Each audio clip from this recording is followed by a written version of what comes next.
Genset என அழைக்கப்படும் 1997 முதல் 2012ஆம் ஆண்டு வரை பிறந்தவர்கள் வேகமாக முதுமையான தோற்றத்தை பெறுவதாக மருத்துவர்கள் கூறுகின்றனர்.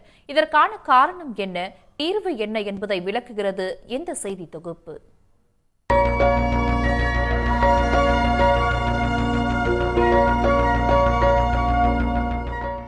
சில நாட்களுக்கு முன் இன்ஸ்டாகிராம் பிரபலமான ஜோர்டான் ஹெவிலட் என்பவர் வீடியோ ஒன்றை பதிவிட்டிருந்தார்.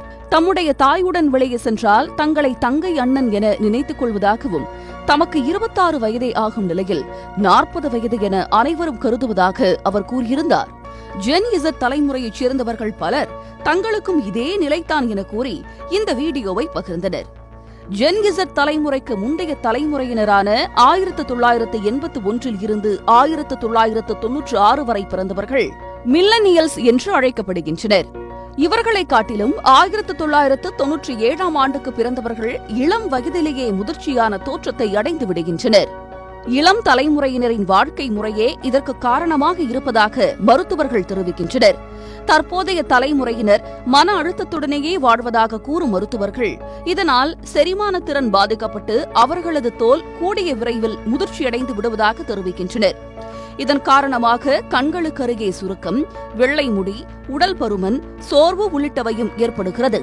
குழந்தைகள் மீது சமூகம் வைக்கும் அதிக எதிர்பார்ப்பு, தாழ்வு மனப்பான்மை, வெற்றியை நோக்கிய கடுமையான பயணம் ஆகியவற்றால் இளம் தலைமுறையினர் அதிகம் பாதிக்கப்படுகின்றனர்.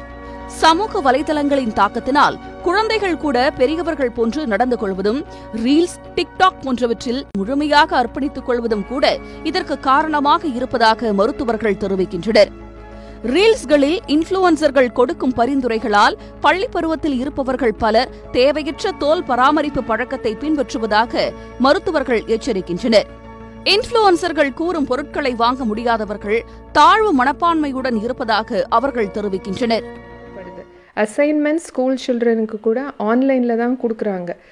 எவ்ரிதிங் இஸ் ஆன்லைனா, they don't have a choice. So computer முன்னாடியே உட்காந்துட்டு இருக்கும்போது ஸ்கின் ரொம்ப ட்ரை ஆகிடும், ப்ளஸ் ஸ்கின்ல ரிங்கிள்ஸ் ஏர்லியாக ஃபார்ம் ஆகிடும், பிக்மெண்டேஷன் ஏர்லியாக ஃபார்ம் ஆகிடும், அண்ட் கண்ணு மேஜராக ரொம்ப பாதிக்கும். Dry eyes, dry lips, dry skin, இது மாதிரி நிறைய பார்க்குறோம். ப்ளஸ் உட்காந்த இடத்துலையே இருக்காங்க, செடென்ட்ரி லைஃப் இருக்கிறதுனால முன்ன கேர்ள்ஸுக்கு தான் நிறைய அனீமியா, ரத்த சோகை பார்ப்போம்.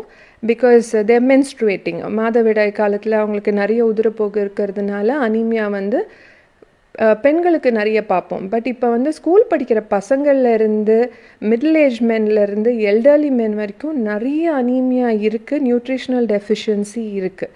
பிகாஸ் எவ்ரிதிங் இஸ் லைக், அதே மாதிரி ஹெல்த்தி டயட் இல்லாதது ஒரு ரீசன். அகெயின் மற்ற ஹேபிட்ஸ்ன்னு பார்த்தோன்னா sleep style, that is also very important. இதுபோக தூக்கமின்மை மற்றும் உணவு முறையும் இளம் தலைமுறையினரின் உடல் நலத்தில் பாதிப்புகளை ஏற்படுத்தி வருகிறது. உலகம் முழுவதும் மிட் நைட் கலாச்சாரம் வேகமாக பரவி வருகிறது. சென்னை, கோவை போன்ற நகரங்களிலேயே நள்ளிரவு நேரத்தில் உணவகங்களில் இளைஞர்கள் பலர் கூடுவதை பார்க்க முடிகிறது.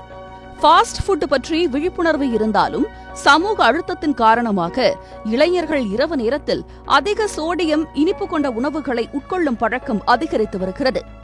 மேலும் குடிப்பழக்கமும் புகைப்பிடிக்கும் பழக்கமும் சகஜமாகி வருவதாக கூறும் மருத்துவர்கள், ஏற்கனவே உள்ள மன அழுத்தத்துடன் சேர்ந்து இதுபோன்ற பழக்கங்கள் தூக்கமின்மைக்கு காரணமாக இருப்பதாக எச்சரிக்கின்றனர்.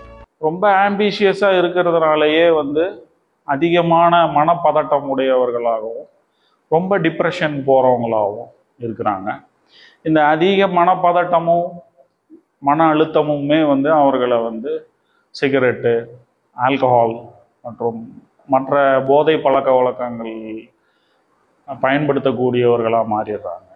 மற்றும் தவறான உணவு பழக்க வழக்கங்கள், ஒபேசிட்டி, நான் கம்யூனிகபிள் டிசீஸ், ஸ்லீப் டிப்ரவேஷன்ஸ் போன்ற பிரச்சனைகள்லாம் உடல் ரீதியாகவும் மன ரீதியாகவும் பாதிக்கப்படக்கூடிய நபர்களாக இந்த இளம் தலைமுறையினர் பாதிக்கப்படுறாங்க. டிஜிட்டல் உலகத்தில் மனிதர்களின் வாழ்க்கை எவ்வளவு எளிதாகிக் கொண்டிருக்கிறதோ அதே அளவுக்கு உடல் மன ரீதியாக கடுமையானதாகவும் மாறி வருகிறது. மிகவும் சாதாரணமான தூக்கம், சோர்வின்மைக்கு கூட மருந்துகளை நாடும் நிலைக்கு இளைஞர்களும் 10 பருவத்தினரும் தள்ளப்பட்டிருக்கிறார்கள். சிறுவயது முதலே உடல் நலத்திற்கு முக்கியத்துவம் கொடுத்து உடற்பயிற்சி, சரியான உணவு பழக்கம், போதிய தூக்கம் இருந்தால் இளம் வயதினர் முதுமையடைவதை தள்ளி போட முடியும் என மருத்துவர்கள் அறிவுறுத்துகின்றனர். உடனுக்குடன் செய்திகளை தெரிந்து கொள்ள சன் நியூஸ் பெல் ஐகானை கிளிக் பண்ணுங்க.